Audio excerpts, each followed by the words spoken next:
Peter, how long or how much has this prolonged recount affected the race and your ability to get going for the general election?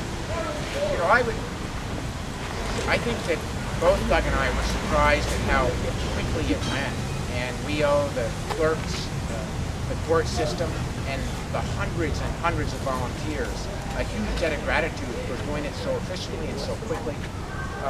It really, I think, has been a positive outcome. We had the Unity Tour. It's allowed us to spend time together working on a plan to win this fall. And I think it's going to result in a much more unified party going into the fall, which we need to beat Brian. Does it feel at all awkward? I mean, normally on election night, the winner has a party. Here you have to schedule it 3 or 4 days in advance. It's all so slow motion. So how awkward is this? It's not awkward at all, but we invite you to Nectar's at 8 o'clock and our press conference at 12:30 on Monday so that we can celebrate this victory and get on and win this election. Speaking of money, Brian had mentioned a debate. Is that in the works, or what's happening? We'll have more to say about the debates on Monday. I feel very strong that this is a job interview, and I intend to show up for as many debates as we can possibly have. I don't think 12 are enough. I've already agreed to go on Charlie and Early 8 o'clock Monday morning with Brian, which is not part of the 12. And I would like to see us have as many debates as possible. We should be positive, but we should be clear. And I think that we both have a responsibility to show up for every interview. Let's be clear about this. Brian has, and I've joked him about it, I called him up last week and I said, geez, Brian, I left him a message on his cell phone. I said, Brian, I don't get this. I've been working 24/7, haven't had a day off since Easter Sunday. In a 5-way primary, and the other 4 have been working just as hard. And I said, you've been eating bonbons on the beach. I don't know what you're doing. And I hung up.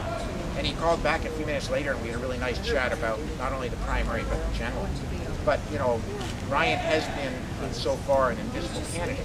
And he now has an opponent, and we have a responsibility to debate everywhere, as often as possible. And I'm going to be encouraging him to have more debates than years ago. Do you want the other candidates for governor to be there? Or do you want it to just be? Well, we'll let the debate sponsors handle who they invite. I think that it's pretty clear that Vermonters are going to elect either myself or Brian as their next governor, and we'll let the sponsors figure that out. And Brian Doobie has asked you to return $8,000 from David Blittersdorf. Do you plan to do that?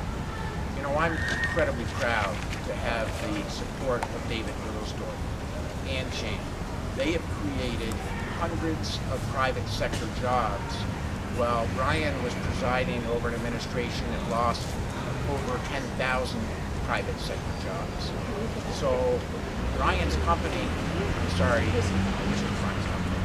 David and Jan's companies are the kind of companies that I'm going to ensure that we have more of in Vermont.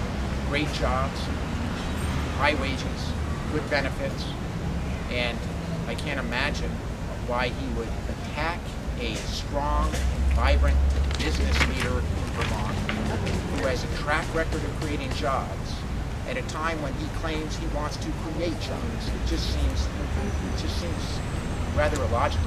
I mean, here's a candidate who will tell anyone, anytime, who will listen about what a terrible place Vermont is to do business. I can tell you as a business person, I can't think of a better place to have made a living and done business. I think my brother Jeff would agree with that. So on top of telling the world that Vermont's a terrible place to do business, he then attacks the people who are creating the jobs that he hasn't been busy losing. I just don't get it. You didn't answer the question. I think I did. Are you going to return them? Why would I return the money of someone who has created hundreds of jobs, has brought just the kind of company to Vermont that we so badly need? I'm honored to have his contributions. And frankly, I'll be encouraging he and Jan to make more. And I invite the rest of you to do so. Ryan's going to paint you as someone who is willing to raise taxes as you voted for a couple of years ago. How are you going to counteract that? Well, you know, what I always say about elections is listen during elections. Don't pay much attention to the record. Check the record. And here's my record on taxes. And here's Brian's record. When I was president of the Senate, Howard Dean was governor, and we had a Democratic Speaker of the House. We took the income tax and reduced it from 33% to 25%. We dropped the sales tax from 6 to 5%. At my insistence, we took the sales tax off of clothing and shoes altogether because it was driving businesses over to New Hampshire. You know, Sarah Palin says she can see Alaska from her house. I can see New Hampshire from my house. So we got that done. Good for you, buddy. Yeah. Jesus, And fuck, we I wish also- I could see New Hampshire from my house. And we also reduced the sales Which tax. is non-existent. I mean, the rooms and meals tax. So that's my record on taxes. Brian has been part of an administration that raised the sales tax from 5 to 6% and proposed shifting almost $100 million onto the backs of the property taxpayers had the Speaker of the House and myself and others not overridden his veto. So I think Vermonters will be able to tell who's reduced taxes and who has proposed or actually raised them. I am a fiscally conservative Democrat who believes that lower taxes are better than high taxes.